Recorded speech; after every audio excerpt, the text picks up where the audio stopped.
Charlie, we're here at the bridge. 3 points, baby. That's all I've got to say. Mate, we are staying up. Simple, you know. I mean, it was a classic mid-table game. That's where we are right now. That's where Palace are. I don't really care about the performance. I don't really care about any of it. We just had to get the points on the board, and we just about got ourselves over the line, despite Palace piling on the pressure in that last sort of 5-10 minutes, including added time. But yeah, look, not a great performance, but mate, the points is what we need, and we got them. And that win was so important today. You know, heading into this game, 1 win in 9. Things aren't going well. Injuries all over the place. João Felix suspended. You know, we needed a win today, and we managed to do that. But I mean, the performance wasn't great. It's nothing to like get overexcited about. But it's just nice to win again. Absolutely. I mean, it's a feeling we have not really seen for quite some time. I can't even remember the last game. Oh, Bournemouth. Yeah. We beat Bournemouth. And I remember when we actually beat Bournemouth one, obviously Havertz scored in that game as well. And I said to myself when I was doing a fan cam on my own, I said, you know what, guys, we've just got to enjoy the small things this season because there's not going to be a lot of them. And I think, unfortunately, I was right. But we've managed to get something out of this game, and I just think we've got to enjoy it while we still can. Yeah, mate, of course we do. You know, like, we're so used to winning that when we don't win for a while, and it has been a while, and obviously we're on Bournemouth, we've lost a lot of games, just got to enjoy the win. You know, sometimes football just goes back to the basics. You win, you enjoy it, you go home, and then you go again at the next game. But yeah, things have been pretty bad recently.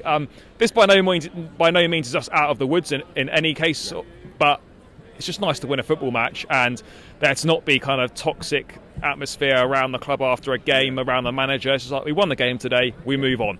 It was nice as well, obviously, because of the tribute to Vialli. I mean, we did something at Fulham, Man City away as well. We got absolutely battered. So just out of respect for him as well, being such a legend that he was, just getting the 3 points, I think, meant that a little bit more. Yeah, no, it was a great tribute for Vialli today. Obviously, as you say, we've done the tributes at other games. This is the first one at Stamford Bridge back, and, you know, in his honour, I mean, I think we've done that for him today, you know.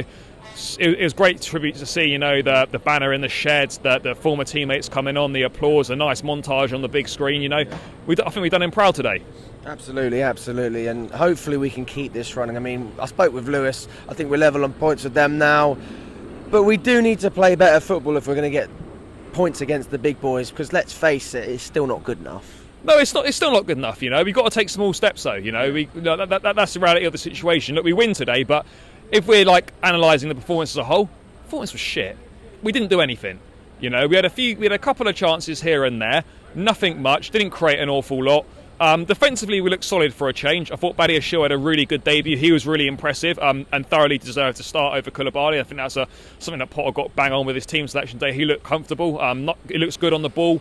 He's good in the air. He's good physical presence. And having a left-footed centre-back is you know, we've been missing that from our pool of centre-backs. So yeah, he was really encouraging his performance. I felt Conor Gallagher actually had a good game today.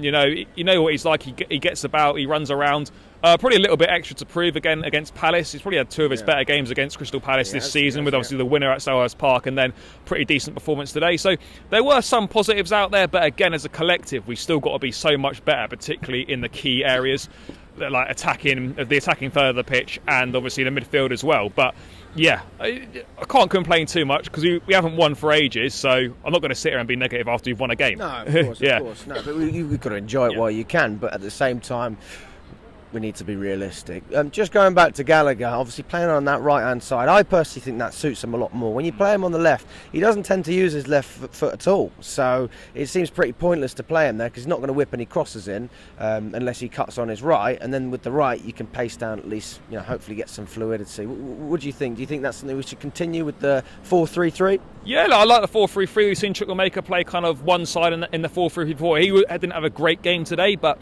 you know, we saw him against City in that game at the Bridge, and he was pretty good. Yeah. Gallagher, for me, he needs to be playing he needs to play further up the pitch. You know, that's where he does his best work as kind of an 8/10. Yeah. He can play in like, you don't want to play him in a pivot. So the further up the pitch he is, the better as far as Conor Gallagher's concerned. Yes, you know, he can get stuck in the midfield, but you want him further up the pitch to utilise the best out of him. Look, for me, I think Chelsea, if offers came in for him, they probably look to sell him just because we need to recoup some money and the targets we're looking to bring in. I don't really see how Conor Gallagher kind of fits into what Chelsea are trying to do. I mean, he could definitely make a good squad player, but he's not someone that's going to see regular minutes once the signings come in. And it could be, you know, you could get 30-40 million quid for him. So that is a lot of money. So I think it's like, you know, if an offer came in like that, then Chelsea would be tempted to sell him. But today he was very good and has shown his value to the squad. Absolutely. And just your thoughts on the new signing as well from Ukraine, Mudryk. I mean, it's not a cheap deal, but I think we've dodged FFP a little bit because of the add-ons and the structure. 8.5-year contract as well. It's certainly a risk, isn't it? Yeah, of course it is, but every transfer is a risk these days. You know, there's no guarantees of anyone, particularly when you're putting on a Chelsea shirt. In terms of the deal itself, yeah, look, total package could be worth 100 million euros, but what's important is that the 30 million in add-ons, a lot of those add-ons are based on Chelsea winning the Champions League or the Premier League in the next 7 years that he's here.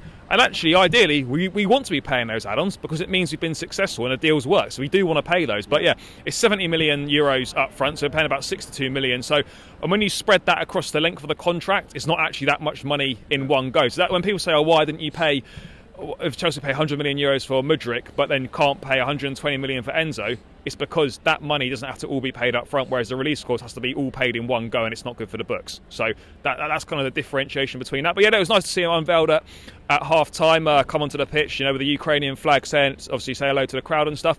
And it's going to be interesting to see how he does. We need something fresh in that attack, and it should be a debut at Anfield next weekend. So hopefully he doesn't follow in Felix's footsteps and get a red card as well.